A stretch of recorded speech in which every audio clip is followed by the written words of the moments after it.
Welcome back to the Couch, everybody. Welcome into another NBA episode. I'm joined by Max, as always, and we have a loaded episode for you today. We are going to talk about each conference finals series, give you our predictions and analysis for what we think is going to happen, and then at the end of the episode, we're going to go into the Celtics and what we think they can do over this offseason after just a horrific end to their season with their best player suffering an Achilles injury and all of this second apron cap mess that they are in now. So we're going to go pretty in-depth into that after our series predictions. Max, how you feeling? I look incredibly red right now. I just want to say it was like 90 degrees in North Carolina yesterday, and I sat out. I might have fallen asleep, or I definitely sat outside reading the Tiger Woods biography way too long, so I have an incredibly red face right now. So I'm not like hungover or in a 90-degree apartment. I just am sunburned. So putting that out there for the listeners, or I guess the viewers. But other than that, yeah, I'm ready to go. I don't know how long we're going to take on the predictions here. I think we're in agreement. So I'm excited to roll into those. Let's get into them. I would think we're in agreement as well. Also, that's a good way to get sunburnt. Tiger book sounds good. Incredible. His dad might be the worst person. Oh yeah, I've heard. Well, I can't tell like, because Tiger's a billionaire and he's extremely successful. So it did work. What he did work for him. On the other hand, Tiger is definitely scarred with his relationships with women and like all that. So on the other hand, there's some shortcomings there for sure. So yeah, fascinating read. He's both the worst and the best dad at the same time. All right. Yes. With that said, we have Knicks versus Pacers in the Eastern Conference Finals. I don't know if anybody would have predicted this even a month ago, both these teams being here. It felt like for a while it was just a crash course with Cleveland and Boston. Obviously, both those teams unraveling in their own unique ways. But Max, who do you have coming out of this Eastern Conference? So I thought long about this one. I had an original pick like off the bat, and then I kind of gave it more thought, and I stuck with the original pick. But I think it's going to be a close series. I have the Pacers in 6. What do you have? I have Pacers in 6 as well. Okay, great. So my reasoning for the Pacers in 6, it's pretty simple. They have a like 10-man rotation that they run, and I just don't think that the Knicks are going to be able to hang around injury-wise and health-wise for what the Pacers can do to them. The Pacers play a very up-tempo style of basketball, and they are deep. The Knicks, however, they keep their lineups pretty tight, as we've seen. That's the big argument against Tibbs. And we're already seeing Cat struggle with his hand. I don't think Brunson is healthy. Like I think he's just kind of got like a lingering whatever. He doesn't look 100%. He looks very good, but not quite 100%. And I just have some question marks about the health of OG and what this team, how healthy this Knicks team can stay. So to me, it comes down to the fact that the Pacers are just fresher, they're healthier, they're a little bit younger, and they've been here before. The Knicks have not been here before, and because of that, I'm going with the Pacers. But what are you seeing? Yeah, well, first of all, Brunson's rolled that ankle 5 times just seriously. in the playoffs. So every other game. that is definitely a factor. I think the depth is definitely a good point. I don't know if it's directly about injuries. I think that's a fair point to bring up, but I also think it's just important to have fresh legs coming in just, in the basketball game, in the rotation, and just having guys that are going to continuously be playing at 100% while the Knicks guys are running on fumes at the end of this game. I think we saw a lot of that in the OKC Denver series, where it's this really deep bench versus a bench that doesn't have any sort of versatility, and you got to play your starters like Jamal Murray and Aaron Gordon and Jokic are playing like 40 plus minutes, and those guys, they get burnt out at some point, and I think that's definitely a fair thing to bring up. I also think that so far the Knicks have played 2 offenses that for the Pistons just weren't super talented and on par with the Knicks, and for the Celtics just played terrible and didn't, that Celtics offense that we saw, again, I hate to take away from what the Knicks did, but it's like Porzingis was a shell of himself, right? Tatum and Brown just played bad. Brown was, playing through a meniscus tear, didn't look like himself. Tatum, those first 2 games, that's not what Jason Tatum looks like. That was not the Celtics team that we were expecting to see. So this Indy offense, I think, with their ball movement, with their spacing, with their pace, I think is going to start to show the flaws of the Knicks defense that we haven't really seen yet in this playoffs. Like we were all expecting Boston to expose, Cat and Brunson. And to the Knicks' credit, both those guys were awesome, and Boston also self-combusted in some scenarios. So I think, Indiana's going to be able to spread those guys out. I think Halliburton's had a ton of success attacking bigs in space. I expect him to get Cat in those situations at some point. And like the Celtics didn't punish the Knicks small guys at all with their post ups really. Like Porzingis No, couldn't score. They didn't really do a whole lot of post ups with Tatum. Brown had a couple, but not really successfully. And it's like if you post up now Siakam and Turner, I think there's a chance that goes differently for Brunson and Deuce in those cross matches in those switches. So I just think there are a couple more advantages for the Pacers offense to expose with that Knicks defense. Now the Pacers defense has been good, but I do expect like Brunson to have a field day yeah, going at Turner, right? Like Brunson's been unbelievable attacking bigs as well. So I think that'll be something you see. Um, you know, it also kind of comes down to the way that you're allowed to guard the Knicks now with Josh Hart and how like you saw Cornette get 7 blocks in that game 5 because he's just roaming off of Hart. Like you're going to allow Turner to do that. So there's just a few specific, advantages for the Pacers that I like more than the Knicks. But like you said, I think it's very competitive. I think it's very close. I'm not going to be surprised either way. absolutely. And I'm sure the Knicks are going to come back and make us look stupid as they did when we both took the Celtics. But exactly what you said, right? The Pistons, great story. It just wasn't their time. They weren't able to score. The Celtics, historically bad scoring, not to mention KP just, I don't even understand what happened to him. I expect Miles Turner to be obviously a huge part of this Pacers run here, and that's because Cat can't stay on the floor because of foul trouble, and I expect, Miles Turner to be able to draw a lot of fouls on Cat. And I'm interested to see if he can take his head out of the game here and stay on the floor because that's what they need from him. And that's just been one of his biggest issues throughout his entire career. Now, the Knicks foul a lot. I think the Celtics also were getting a good whistle, but the Knicks were fouling very hard. The Pacers are just going to have more offensive possessions because of their pace of play, more opportunities for the Knicks to foul them. I'm very interested in seeing how the first game and the second game are officiated because those games usually set the tone for the series. And if they're letting them play, then that's a good thing for the Knicks. But if they're calling it kind of tight, I mean that's really going to affect the Knicks because Right. we've seen them get into foul trouble before, and the Pacers are really good at exasperating that. So overall, I think this is going to be an incredible series. I'm very excited for it. I don't feel strongly about our Pacers pick, but like I said, they were in the Eastern Conference Finals last year. They've been in big games before. They think they're the best team. They think they're the better team than the Knicks, certainly, and they think they're the best team in the league, which says something. I'm sure the Knicks do as well. Stylistically, I do have questions about Carlisle's late game management. We didn't get to see a lot of it because, well, I guess we got to see a good amount of it against Cleveland, but there's been some questionable moves during the regular season in terms of like weird not calling timeouts and ATOs and things like that in the final minutes. So I'm interested in seeing how if they're able to clean that up. I have full belief in Carlisle as a coach to do that. But yeah, let's go to the next one. I think this one's pretty straightforward. Western Conference Finals here. We got Minnesota led by Ant taking on OKC with an incredible win last night. Why don't we talk about that game real quick?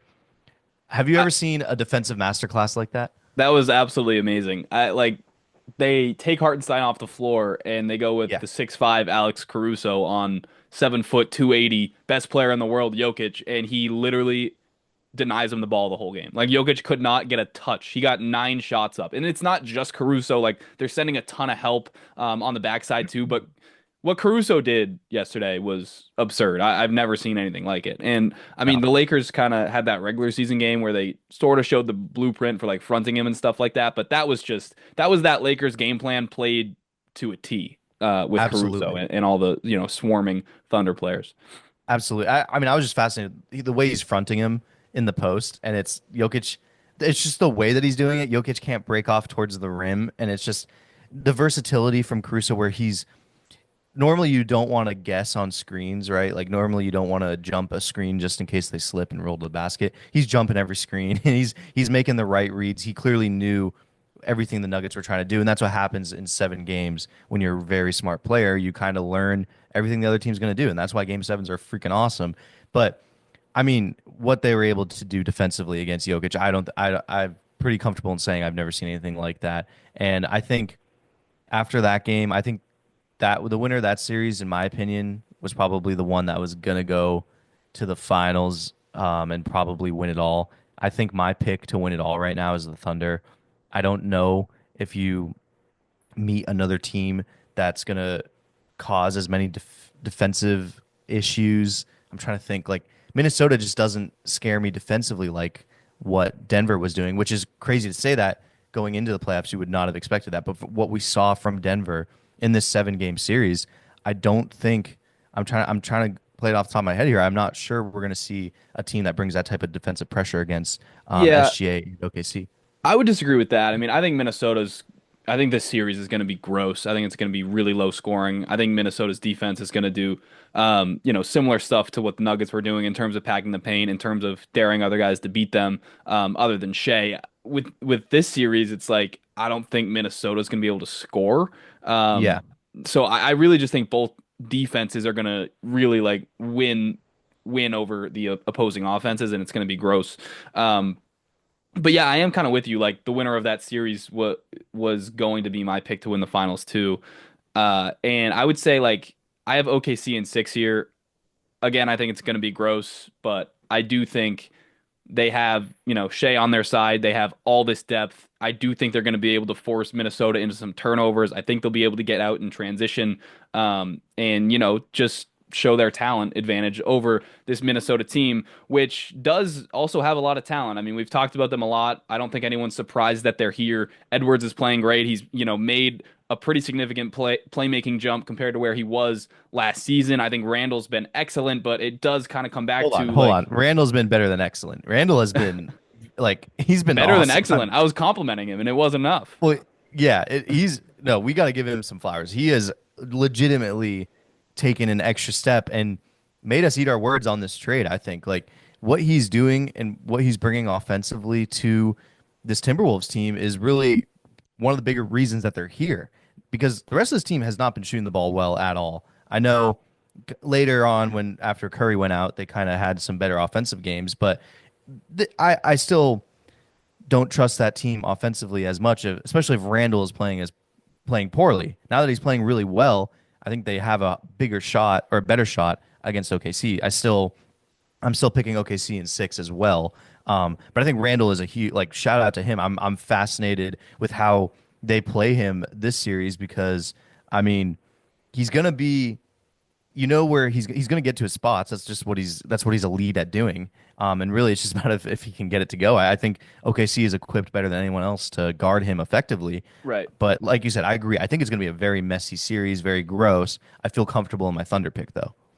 Yeah, at the end of the day, it kind of comes down to like both of these teams have a shooting issue. Jaden McDaniels has had some really good games, but he's just not consistent as a shooter right now. Randall, as much praise as we want to give him, is only at 34% for the playoffs from 3, and obviously Gobert is just a complete non-threat. And actually, like I'm really interested to see what happens with Gobert here, because the way that the Thunder defend and the way that they get deflections and, lead the league in steals. They had 16 steals versus the Nuggets yesterday. It feels to me like if the ball goes near Gobert, with how bad his hands are, with how bad his overall offensive game is, it feels like a turnover. And I mean, they were poking it from Jokic, who has arguably the best hands in the league, and right. every time he got the ball, he's getting swarmed and it's getting poked out from.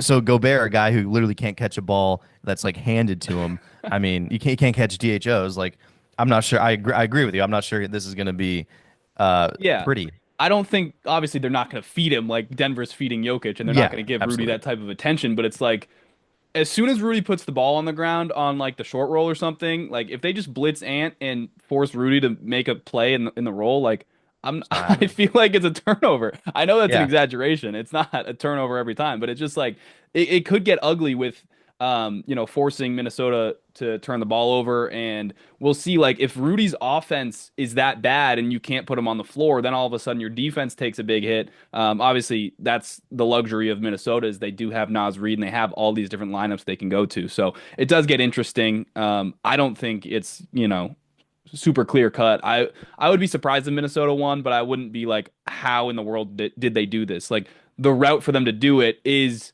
to play amazing defense, for OKC's shooters to not make shots like we saw in a bunch of those games, and to win by getting out in transition and using OKC's own game plan against them and giving them a taste of their own medicine in that way. And then obviously you need the regular stuff from Ant and Julius to carry the offense. But there is, If a path for Minnesota. Well, if you're relying on the shooting variants of Alex Caruso and Lou Dort and Kason Wallace and Isaiah Joe versus the shooting variants of like Nickeil Alexander-Walker and Jaden McDaniels and Mike Conley, I think I'm going with what OKC has to offer because those guys have been a lot more consistent as shooters and it's a lot more out of the norm the way that they're shooting the ball compared to those guys from Minnesota, where those guys have always been up and down shooters for the last couple seasons here. Like McDaniels, when you get anything from him offensively, it's usually a plus here because he's just never really had that consistent jump shot. When he's on and he looks good, he's unstoppable really, and he's such a good player. And really, you have him out there for defense, and if he can hit threes, that's what you're looking for. But there's always been variance with him offensively, and Mike Conley's just probably at this age now where he's just not going to be able to contribute offensively as much as he was before. So Yeah, and I do want to. Nikhil hasn't been able to hit a shot in a Yeah, while. I do want to talk about the shooting variance though with OKC because Jalen Williams is at 25% from three. Lou Yeah. Dort is at 28%. Like that is insane. Caruso's shooting it well. Shea's obviously Shea. Like Chet's not shooting well. Let me see what Chet's at. I'll pull it up. I have it right here. Well, Uh, if Chet's at 32%. Like these guys yeah, aren't shooting well. but the Um, way they're having to defend, like you almost wonder if it's. I definitely think it's affecting their legs for their shots, yeah. and that's why they're not shooting the ball well. And let's just face it, like as good as Ant is and as good as this Minnesota team is, they're also slumping at the right time. You're not going to necessarily have to. I'm not sure you're going to have to do the defensive gymnastics that you had to do against that Denver team. Maybe that allows for the have a little bit more energy in their legs. Maybe they start shooting the ball a little bit better. That's Because fair. that is against the norm Dort for was those at guys. 40% during the season. Yeah, And yeah. J-Dub was obviously higher than 25. I don't know what he Oh, was at, but absolutely. mid 30s. So yeah, but like if this is a, Minnesota, like what Minnesota has to do is really take care of the ball. And even if they're not, scoring at a super high rate, is you keep OKC out of transition and you got to win a half court execution battle because you can't, if you turn the ball over or if you let them get out in transition, you have no chance. So we'll Absolutely. see, like, can Minnesota, Ant and Julius and, Naz Reid and all their good offensive players, can they make good decisions with the ball and get decent looks? And That's Dante's the going to be question. huge. We haven't mentioned him yet, but Dante DiVincenzo is going to be huge in this series for Minnesota. He matches up so nicely on the opposite side of what OKC is doing. They're going to need him to be effective in this series. And to me, I mean, Ant complained earlier in the season about getting double teamed. I can't wait to see Hmm. his reaction to this OKC defense because it's going to be a lot worse than double teaming, man. They're going to be selling out on him. And I would imagine, obviously, they're very good at rotations defensively, but I would imagine they're going to be okay with a few guys on that floor taking some open shots here as long as they sell out on Ant. So I'm interested in seeing how Ant's playmaking is in this game because this is a huge turning point for him in his career as a basketball player. This is where you start to begin to level up here, and if he can take that step and become the superstar that we all expect him to become, it's going to be huge, and it's definitely going to help Minnesota. So Yeah, I I think you can thought say the also same thing, like at a lesser extent for the guys who are the recipients of the playmaking. Can Jaden sure. McDaniels step up and attack those closeouts and score effectively? Can he knock down enough open shots? Can Randall, take his one-on-one matchup and win it? I think that all that stuff is really important. What were you going to say though? Well, also speaking of Ant leveling up, I felt like OKC kind of checked something off a box here for me where I've been on this podcast a lot saying I'm not sure if they should be the favorites, or I'm not sure how deep they're going to go because they haven't had those playoff experiences. And I can comfortably say that that series against Denver, going to 7 and pulling it out and getting that win, that puts some, playoff hair on your chest, if you will, like that. That made them that made them a little bit bigger in my eyes. That's one of those bruises and beatings that you have to take to get better, and it's what teams that have won the championship every year have had to go through. Like Denver themselves had to go through it, and the Celtics had to go through it, and the Bucks and whoever every year. Honestly, other than really the Raptors, but you can argue the Raptors were really solid and had gone through those playoff bumps before, and then Kawhi was just so good that they kind of put him over the edge. But Mhm. I mean, Kawhi had been through those bumps on his own end. So either way, just I was really impressed with OKC coming out of that series. I think I'm viewing them in a new light now after that win. Yeah, 100%. I still think they're, like we mentioned, their half court offense can really bog down and it can get Yeah. really ugly if those shots don't go in. But in terms of like the process, in terms of ball movement and shot selection and decision making, like that stuff seems to be at a really high level, at a easily high enough level to win the championship. At some point, it kind of comes down to like, shooting variance, like we talked about, and just getting a couple more. Like they could have traded for Cam Johnson this year. Yeah. Getting a couple more shooters and scorers on that roster would really put them over the top, but they definitely have enough here and have shown us Well, enough winning games 4 and 5, right? In those clutch yes. situations where it's like, okay, they're not like totally uh out of their depth when it gets into these really high leverage moments. Well, they can also just trade for Giannis. Yep. I know that's so unrelated, but they can literally just trade for Giannis or Booker or whoever they need to trade for. Like they just have the assets for it. It's they're so scary, and I think with these teams that are in the finals now or the conference finals now, right? These are all teams that haven't won a final. Some of them haven't ever won a championship. Most of them haven't won in a very, very long time, and with the second apron, right, it makes it harder for teams to move and create these mega teams like we were used to. And people say it's not a hard cap. It's a fucking hard cap. Like what? Like we're gonna get into it more in this next segment. Finding trades for these teams or for these players when you're signing homegrown talent to expensive contracts, and you still are getting effectively getting in trouble for signing them to Yeah. those contracts because they're still so expensive. And now you can't do anything when you did nothing wrong. You drafted your player, you brought him in, and you built him up, and he was a good player. He made the right pick, and he's going to be extremely expensive, and it's going to affect your team. Now, where I was going with this is basically we're seeing a lot more parity, and I don't know it hasn't happened enough yet where we can officially say like the second apron is going to lead to a new team winning the series every single year, and it's going to be the healthiest team wins it every single year, whatever.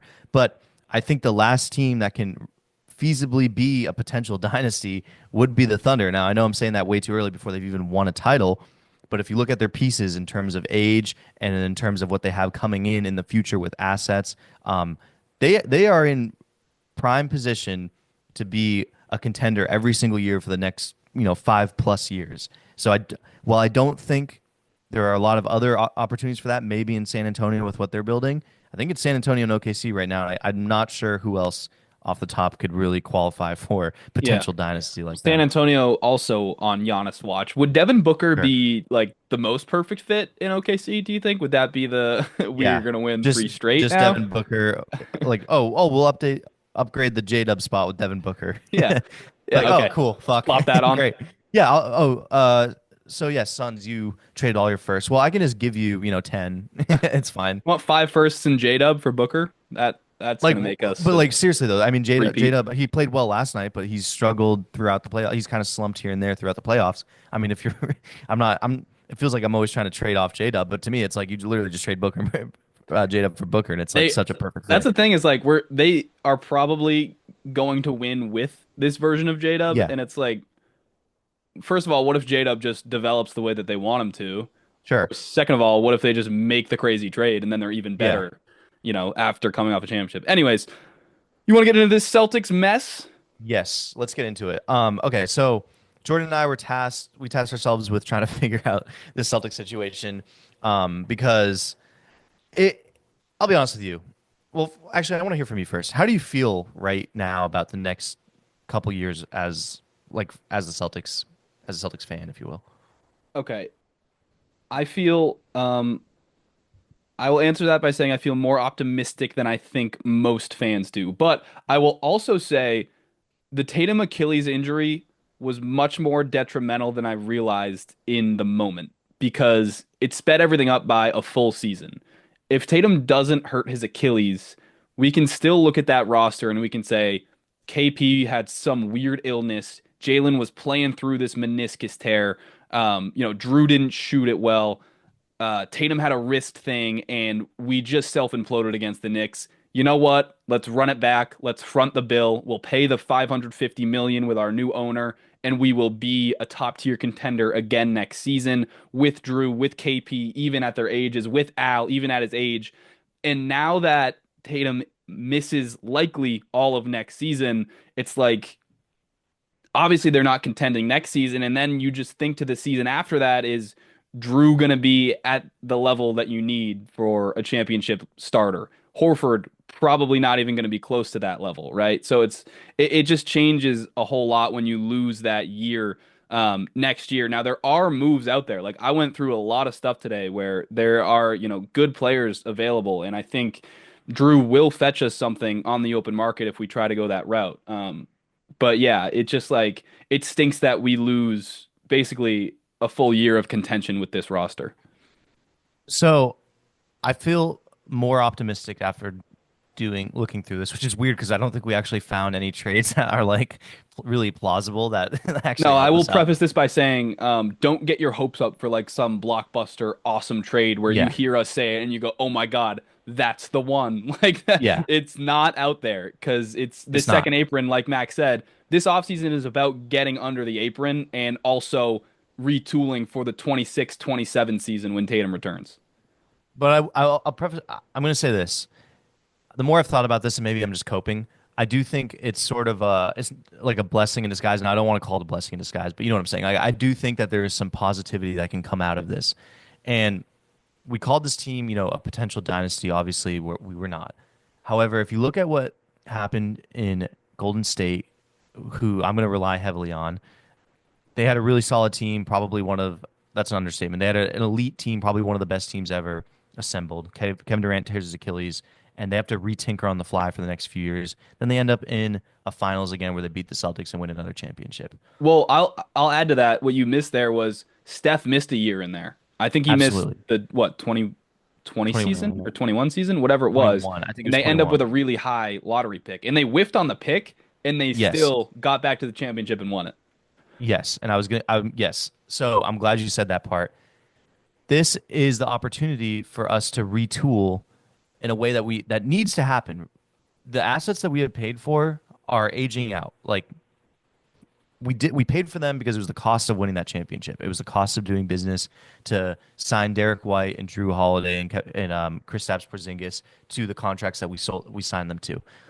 But that being said, I mean Drew Holiday is he's up there in age. KP can never stay healthy and is up there in age, and it's going to be time where we're going to be having two timelines going on if we are to do like sort of this rebuilding thing with them there. I think this gives us the opportunity to sort of take a year off, rebuild, reset, more importantly, get some money back on the books, and instead of us being in, cap hell, potentially, figuring some stuff out and getting back to a point where we can perennially contend based off of, making correct picks, making correct trades, and being financially smart. And those are all things that Brad Stevens has shown he has been, throughout his tenure as the GM of the Celtics. So I do think this is something that kind of allows for us, to take a year where we don't play Jaylen Brown consistently, right? Where we let him take days off and we let him rest and rehab the meniscus tear.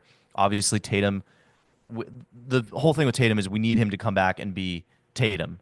Yep. And I don't know if we'll ever get him. I think our, that would be incredible if we did. More realistically, you're probably getting 95 to 90% of what Jason Tatum was. That's just a fact of the matter with Achilles injuries. Hopefully he rehabs correctly. I know he will. It sounds like from everything that we've heard with all the research, like the fact that he tore it in New York City, he didn't have to fly, so it didn't swell. He was able to get surgery that night or the night later. Whoever, um, And he did the surgery by this with the same person that did Kevin Durant's surgery, I believe, and he had done a surgery on Derek White that was very successful. So it's a world-renowned surgeon. He didn't have to fly to him because he tore it in New York City. It seems like there was a lot of really good things, and it seems like a lot of people tear their Achilles and don't get into surgery as quickly as Tatum did, which so that might affect his health and everything. I don't want to see Tatum next year. I want him sitting out as long as humanly possible.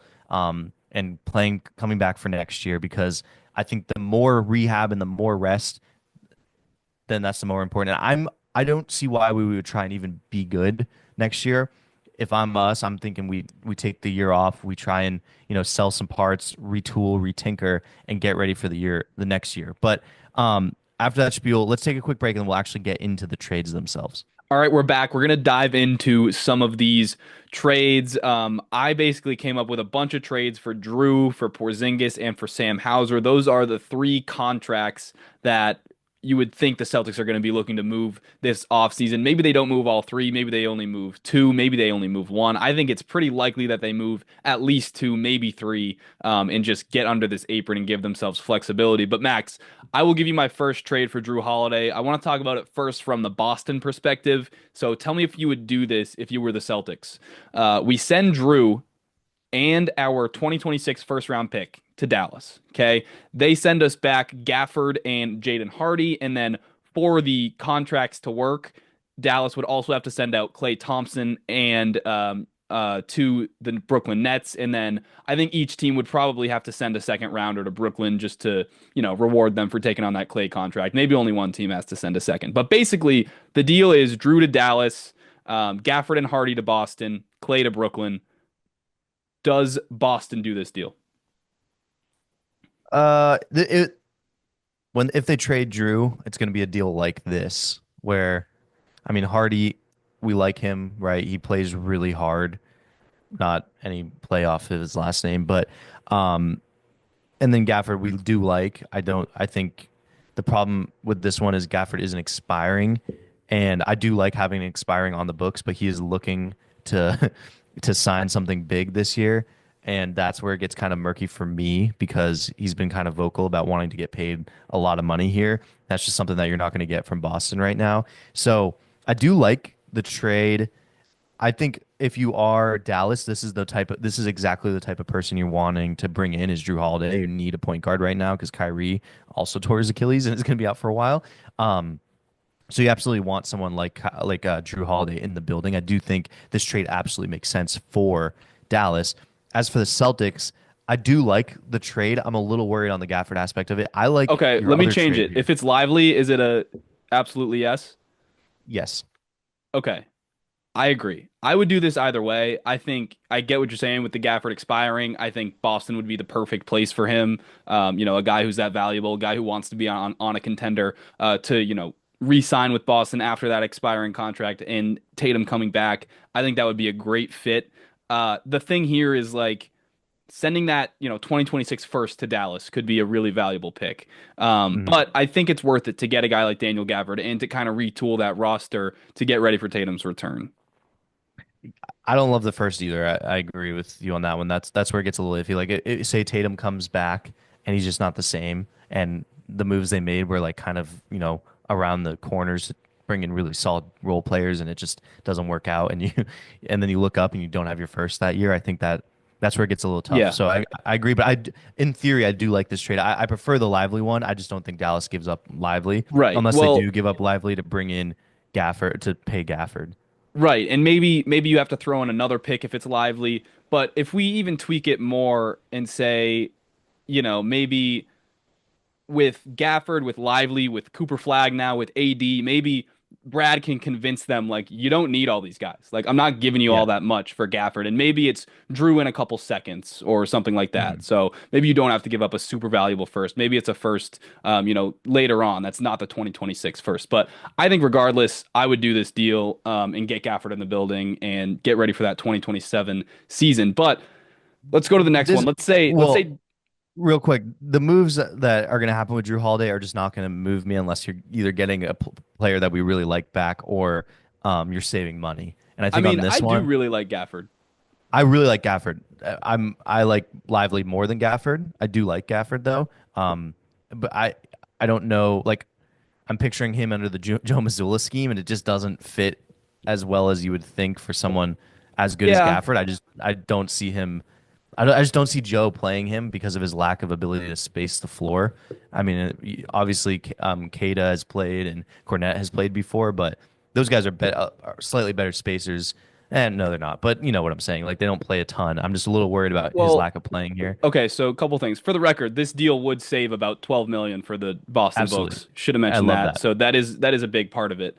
Yeah, Any trade with Drew is going to save you money. Any trade that I'm going to say at least. yeah. But in terms of Gafford playing, like I think Missoula and any NBA coach schemes around their roster. And if Gafford is on the roster, I think you change the scheme. Sure. And remember Robert Williams on the Celtics, how great that looked. I think it would look similar to that.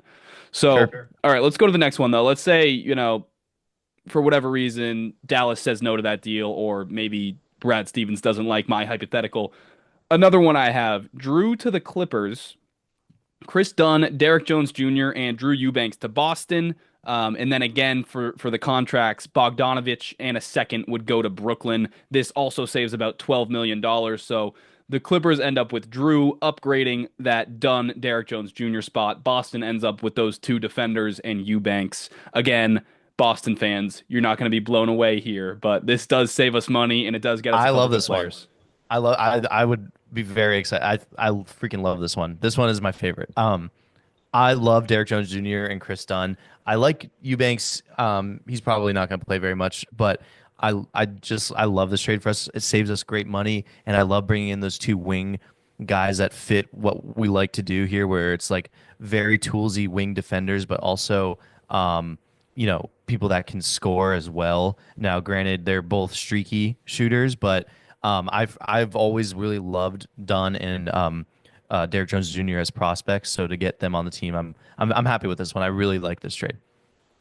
Yeah, I like it. I like the Gafford one better just because, like, Dunn and Derek Jones Jr., we saw the limitations this year in the playoffs, Absolutely. especially with Dunn. Like, if you're a guard and you can't shoot, it really, really hurts you, regardless of how awesome he is on defense. Like, I think that defense in the regular season would be awesome. Obviously, even if they, get to the playoffs, like, the playoff defense will be good too, but it's just like, oh, that kills the offense. That's the part where it's like, you think about Missoula playing these guys, and it's like, can you even scheme around like a guard not being able to shoot and a forward not being able Sure. to shoot at all? So I like it too. I would do that. Saves money, helps us get under the apron. Again, like the Drew trade is going to be the big one. It's going to be the one that like gets us the players that are going to play with Tatum when he returns. So, this is kind of what we're looking at with sending off Drew. Let's look at one more to send Drew to Orlando, which there's been a lot of rumors about Drew to Orlando because of that defensive identity, because you can picture a defensive backcourt of Suggs and Drew together and just, wreaking havoc, as well as Orlando can't shoot. And like they brought in Yeah. KCP to shoot. He couldn't shoot. Drew obviously had a down shooting year, but he would walk onto Orlando and be maybe their best shooter, which is insane to Yeah. say because he was, not great this year shooting. But it would be Drew to Orlando. It would be KCP, Gary Harris, Corey Joseph, and probably some seconds to Brooklyn. And it would be Nick Claxton to Boston. This deal saves $7 million. I like it. Again, you're not going to get blown away, but Nick Claxton's a really good, he fits the timeline in terms of age. He's a good rim protector. He's a lob threat. Again, similar to that Robert Williams archetype. I like this deal too. I think I would do it if I'm I Boston. agree. I like this deal. I think I would do it as well. I love the idea of Drew Holiday. One, they need just an adult in the room in Orlando. That's what they brought KCP to Yep. be, and he just wasn't shooting the ball well enough for them. And the idea of what Drew Holiday's mentorship can bring to like a young Anthony Black and Jalen Suggs just makes me very excited because I think what you're hoping what you're hoping Anthony Black could be is like a 6'7" version of Drew Holiday, where it's just like he's good Yeah. at every aspect and he's just a great defender, and that just gets me like giddy.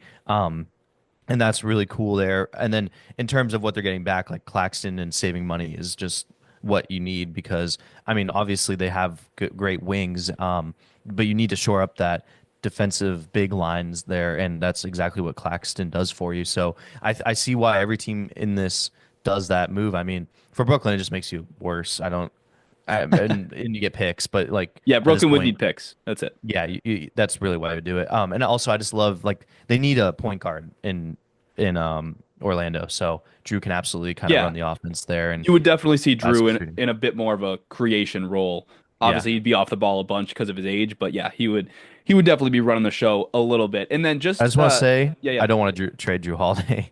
I You know don't want to trade Drew at all. we have to, but I just as a Celtics fan it hurts. I mean, yeah, I agree. I don't want to trade Drew Holiday, but like we kind of have to. I get it. I'm just putting it out there. I just don't want to do it. I But have to if go to you're work Brad tomorrow. Stevens, I would don't you want to trade do Drew it. Holiday? Huh? If you were Brad Stevens, would you trade Drew Holiday? How many beers have I had? Dead sober. No. I don't know. I think it depends on like what. I trust Brad. I don't know. But like, so you would rather the scenario where we just trade Porzingis, maybe Hauser, get under the apron that way, and keep Drew for next year? Yes, but I I don't. don't It's agree not with the right that. answer. It's not the right answer. What I'm saying is wrong. I want to preface it. What I am saying is incorrect. As a fan, I fucking love Drew Holiday. He's been one of my favorite players. I was so happy he was on my team. That's all. Okay, fair enough. This is fan Max speaking, not analyst Max. Okay, that's fine. Just to preface why I said Brooklyn, it's because they have the most cap space in the league, and they would basically facilitate any three-team deal because Yeah. they can just take on whatever contract basically, and you can throw in picks to reward them. All right, let's move on to Porzingis, and this is where like it gets really sad because Porzingis for the last month or so has completely tanked his value because of how he's played, because of this weird illness, and obviously the injury history on top of it. But the first one I came up to, what team needs a center, Max? Sorry. What team in the NBA would you say most is in need of a center? The Los Angeles Lakers would be my guess. Yes. So I sent KP to the Lakers. Um, Ugh. Sorry. Did I do that? I didn't mean to do that. And in return, Rui and Gabe would come back to Boston. This saves money, helps get under the apron. If the Lakers don't want to send Rui, as crazy as that sounds, if the Lakers are like, yeah, we think Rui's too good to include in a Porzingis deal, they could also include Dorian Finney-Smith. I think there's also a scenario where maybe if Brad wins the negotiations, maybe you can get Connect in the deal if you throw in like the 32nd pick this year or something like that. But yeah, it's not great. That is honestly one of the more optimistic options with Porzingis is getting Rui and Gabe back and saving money. So what do you think? I mean, like basketball wise, it makes sense. I mean, it sucks to like get rid of your 7'3" unicorn that when he's hitting shots just looks insane. But we've watched enough of him. I don't see this getting better with age.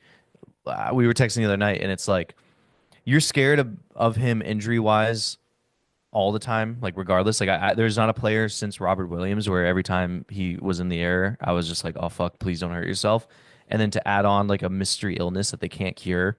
So when he is healthy, like Insane. physically, he just is sick now. It's like, what are we doing? I mean, you gotta sell on him, unfortunately. But the problem is you probably can't. My guess is he's with the team until the trade deadline, and they kind of let him play himself back. And I mean, at that point, if he's playing well, maybe don't look to move him, but who knows? But yeah, this trade, I like this is a solid trade for the Celtics in terms of, getting off some of that salary. The Lakers get who they need, and they get in some pretty solid assets. I have a trade. Bill Simmons mentioned it in passing, and I thought it was really solid. It's just KP to the Jazz for John Collins. Saves you about $4 million. And Collins, I believe, is on like maybe I don't know if it's an expiring off the top. I think it's close though. John Collins is just a guy that's perennially been linked to the Celtics since back when he was in Atlanta. But I mean, in terms of like fit, I don't really care. It's more so like you're getting off the money and you're bringing in a pretty solid guy in Collins. I don't know necessarily why the Jazz would do it though, unless they're just trying to Yeah, get that's what I worse. was just gonna counter with is like the Jazz would be like, all right, It's yeah, and picks. throw in a first.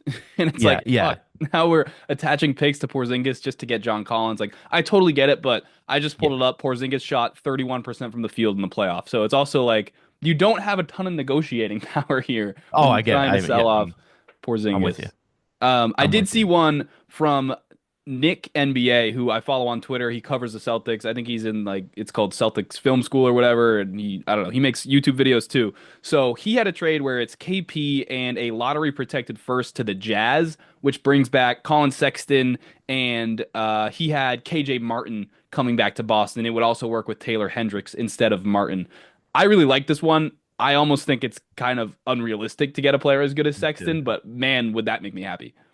I totally agree. Plus, I love Hendricks. Like he had that horrible, horrific leg break this season at the start of the season, and that's kind of where he's been. But he was, I believe he was at a UCF, I think, or I don't was even that remember him from college, honestly.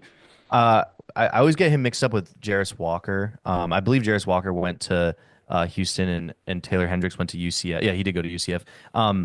Hendricks is like he was a high draft pick for the Jazz, and he just kind of never really panned out. There's just a lot of mouths to feed on that team, and then when he did start playing well, he horrifically snapped his leg in half. I like getting him to Boston, just kind of giving him, I mean, in a season where we're going to be really bad, just kind of giving him some run and seeing what he pans out to be, but also just the idea of getting Sexton. Like you and I love Sexton. I think I would love to see him in meaningful basketball games. You talk about this team being kind of soft and not having this edge. That is something that Sexton will fucking he'll fix that for sure. So I love that pick. I love that trade. I mean, I love I it don't so think it's much. very. I love it I for don't know if Sexton. that happens I though. no, I don't know. Like the Jazz don't need Sexton. So if we give them a first, They like don't they're need. They have Kessler and John no, they don't Collins need and Porzingis at all. I'm yeah, not saying yeah, that, but if they get a pick, if they get a good pick, I don't true. know. Like maybe, Nick NBA had the protection on the first. Like, would you do this unprotected? I kind of would. Like, I kind of think Sexton might Yeah. be exactly what you want coming back for, Which Tatum. which first is it? Did he say? It's the 2026, so it's going to be, a good Uh, pick if we're a 40-win team. mm, yeah, I don't know. I get. Yeah, I think you still do it. But But theoretically, the reason I love Sexton so much is for everything that Pritchard has become, which is, kind of beyond what a lot of people thought, winning six man of the year, being a really good rotation piece. Um, I don't know if you want him as your full-time starting point guard or if he's, quite proven enough that he can hang defensively and really step into that role. Obviously, next season is a big season for Pritchard, and we'll see if he can become that. But if you get Sexton in the building, like you don't even have that worry anymore. You can just keep Pritchard in his role, and then have a lineup of Sexton, Derek White, Jaylen Brown, Jason Tatum, and whoever the center is with Pritchard off the bench. That is just really, really exciting for the 27 season when Tatum returns. I love Colin Sexton, if you couldn't tell. So those are the optimistic trades. The not optimistic trades would just be straight salary dumps. There's a KP to the Bulls scenario where you just take back Jalen Smith, Javon Carter, and a couple salaries, saves you 9 million, and you're just basically losing the asset to save money. There's a KP to the Hawks scenario. You could bring back Terrence Mann and George Niang, save about $7 million. Boston Maybe, guy, local guy, yeah, Bethune, I believe. also in both of these deals, like you can reroute the guys that you're getting back to save Yeah. more salary. You can also trade to Brooklyn, like I said, because they can just take any contract and just do a straight salary dump, attach picks, send KP to Brooklyn. Maybe you take back like a tiny salary, and literally, if you do that, like that Porzingis trade could get you under the second apron all by itself, which would be helpful, of course. The thing with KP for me that I want to bring up is maybe this is the guy you don't trade, right? His value is so low.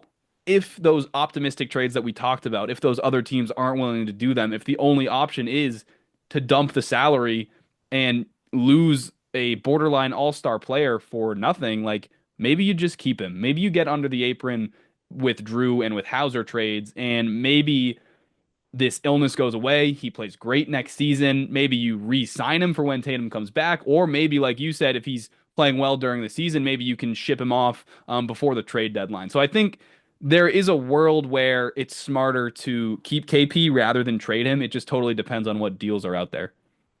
Yeah, absolutely. I 100% agree. Like, there's, I think if it's not he hurt his value too much. I don't know what team is like in the market for what, like an injured, sickly center Do you that is. think realistically, if Brad offers Porzingis to the Lakers for Rui and Gabe in return, do you think the Lakers say no?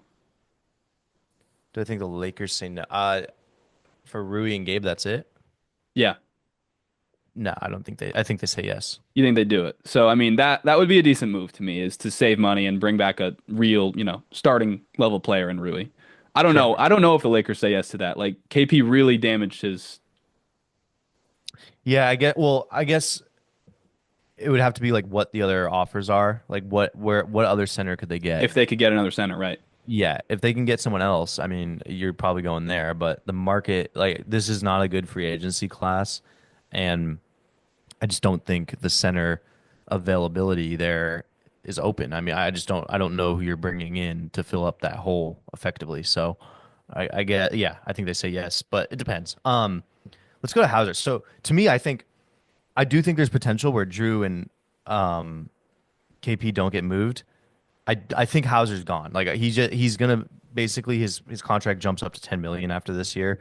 It's just way too expensive to keep him on the books, especially where he had some injury issues and he just wasn't useful for us in the playoffs. I think He he was gets when he played, moved. honestly. When he came back, When he played, yes, but had that good game five, I think. he's just too expensive for us right now. And when you're going to the finals, he's an embarrassment of riches. But right now, when you're trying to be smart and cut the fat, he's unfortunately part of the fat. So you have Hauser to Detroit for picks, just cut 10 million salary.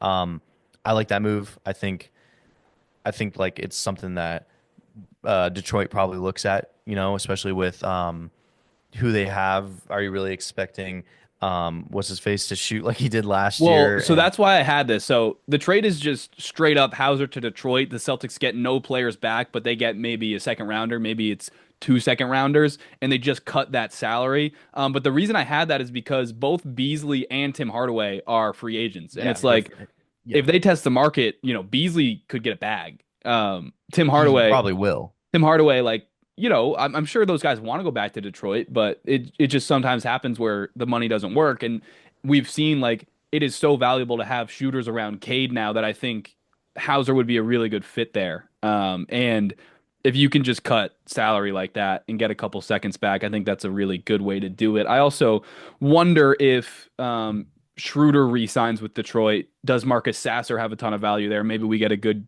decent, young player back in the deal and a low salary as well. Absolutely. And then you had Hauser to Golden State, Moody to Brooklyn, Jalen Wilson, and a second rounder from the Warriors to Boston. Same thing, just cutting salary and getting an asset back in Jalen Wilson, who's someone that I think we both like Jalen Wilson. So Yeah. definitely someone that can play. So yeah, I think those are kind of the Hauser trades. The trades are going to be something like that. Now we do have one like Jalen. I don't want Jalen Brown to be traded. I'm just going to say it right now. I just don't want that to happen. I don't think it's going to happen. And the one trade that I saw for him, and I think this is just insane, but it's JB to the Nets for Cam Thomas, Noah Clowney, the number 8, and a 2027 first and a 2031 first. I don't see why Yeah. the Nets do that. I don't get it. You don't see why the Nets do it? Yeah, I guess so. I guess it doesn't make sense Why for would either. they? I was gonna say like I don't want to do that either. I don't want I I don't don't want to want do it, but Cam I don't see Thomas why and Clowney back. yeah, I mean, like number 8 pick in this year's draft. I mean, this is a solid draft, but I mean, I just don't like this trade. Why would the Nets do that? That hurts your asset unless they're trying to like gear up for Giannis. But I just don't get them bringing in a good player right now. Yeah, totally fair. There was like a Jalen to Ja or Jalen to Memphis for Ja No rumor. thanks. How Yeah, about that? no thanks on that for me as well. I don't think Jalen gets traded. I I really hope hope he not. doesn't get traded. There is a world where he gets traded for sure. That's why we're mentioning it. He's But probably getting traded, but I don't think he no, is. I don't think he is. I don't think I he is either. honestly think all three of Drew, KP, and Hauser are gone. I do want to give our people some optimism. Here is the most optimistic roster that Jason Tatum could return to in the 26-27 season. So it would be Colin Sexton at the point guard. It would be White, Jalen Brown, Jason Tatum, Daniel Gafford with a bench of Pritchard, Cornette, Vincent, Shireman, Hardy. That would make me so happy. That would make me so, so happy if Tatum comes back to a team like that. Another optimistic outcome would be a lineup of Pritchard, White, Jaylen Brown, Jason Tatum, Daniel Gafford, with a bench of Rui, Hardy, Cornette, Vincent, maybe Jalen Wilson if the Nets decide to put him in that deal. Here's the nobody wants our players outcome where we just basically salary dump guys and we don't get anything for these assets this offseason. Then you're looking at a roster of Pritchard, White, JB, JT, Cornette with a bench of Gabe Vincent, Jalen Smith, Shireman, like whoever fills in the bench. And it gets really ugly. Now, there is also Derek White scenarios, which I think are Oh real. no. Please no. I, Please no. I mean, if you talk about getting assets back to reset, like Derek White has a ton of value right now and could really set us up for the future, especially like if you want to argue his age isn't the best for, Tatum's return. I think he's going to be 32 when Tatum gets back. So it's like, is it smart to trade Derek White right now and just cash in on one of your most valuable assets outside of Tatum and Brown? Like maybe it is. I didn't include Derek White trades because there just isn't a whole lot of momentum for it right now because of how good he is and because the Celtics are just expected to keep him. But it does warrant some discussion that he might be gone as well. It does. It hurts so bad. I don't want I don't want to see him gone. It hurts. But yeah, that's a tough one. You didn't like So our optimistic version. I saw your face. What that? You wouldn't be happy at a Sexton and Gafford no, I just starting got lineup? sad. No, I loved this. This is my all-time. The team that we had last year is my all-time favorite team. So Well, yeah, me too. that's all that was.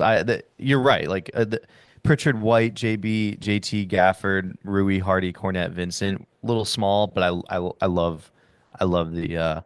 It's just sad. Like we had two two like switch bigs. Like it's just yeah, we just not Yeah, gonna have that. Horford also.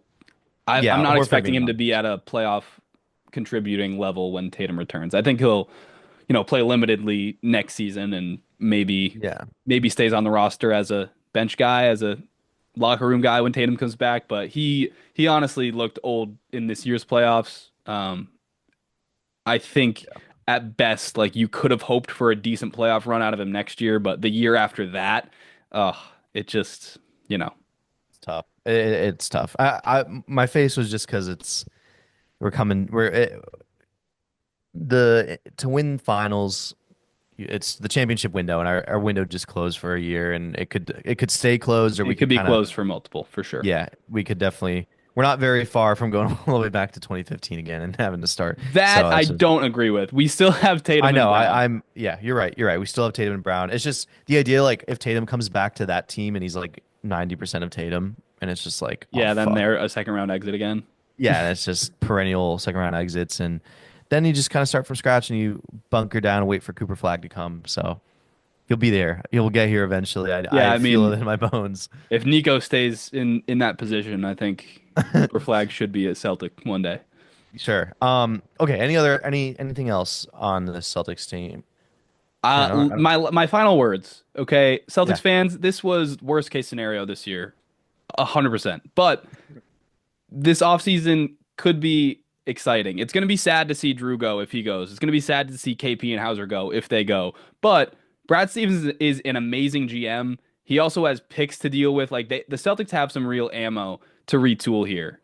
Next season is kind of lost, but you got to believe in Brad over two off seasons before Tatum comes back to retool this thing and get it back to where it needs to be. So I have some optimism. Yeah. I feel better. I feel better already. Yeah. I think around the NBA though, I think this is going to be a very tumultuous summer and trade deadline. So I'm excited I for think that we're going to aspect of see it. some craziness this I think offseason. I think the draft is going to be fucking wild. Like I don't even know. Like, could you? I'm not opposed to the Celtics trading up and getting a pick in this draft somehow. Yeah, And they could because do these that are too. good, solid role players that can come in and contribute like pretty much right away. And you take a year to just. I think this year is about developing your young guys and Shireman and Walsh and Davison. Well, I don't know if he will be on the books anymore, but just kind of, Pritchard, really, it's a big Pritchard, Pritchard yeah, year. Can you take a seriously. leap? Can you show that you're our starting point guard? And I just really want us to get a young big and actually give him the opportunity to develop because clearly we need someone to take the Al Horford role once he moves on. And clearly we saw it like Cornet minutes They're fun when they're unexpected, and he plays extremely well. Cornette is not a starting center in the league. I'm sorry, No, it's he's just a not. good rotational regular season Exactly. big, and Exactly. that's maybe it. So we need a good big to come in that's young to kind of create like our new backup for the next generation. So I would like to see them. I know number 28 could be a pretty important pick. I would like to see them go and not take a project player and to take someone that's more NBA ready and someone that can kind of contribute right away. And Yeah. I'm hoping it's a big. So yeah, there's gonna be some moves. I mean, there's no other way to say it. It sucks. Injuries suck.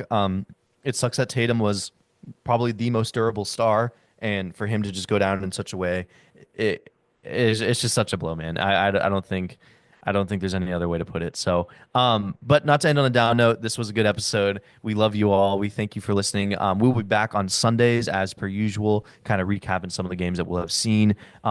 If you're on YouTube, please like and leave a comment and subscribe if you can. For Spotify, Apple Music, Amazon, Deezer, or any other podcast or any other platform that you're listening to this podcast, please leave a 5-star review and recommend us to your friends. It helps us out so much.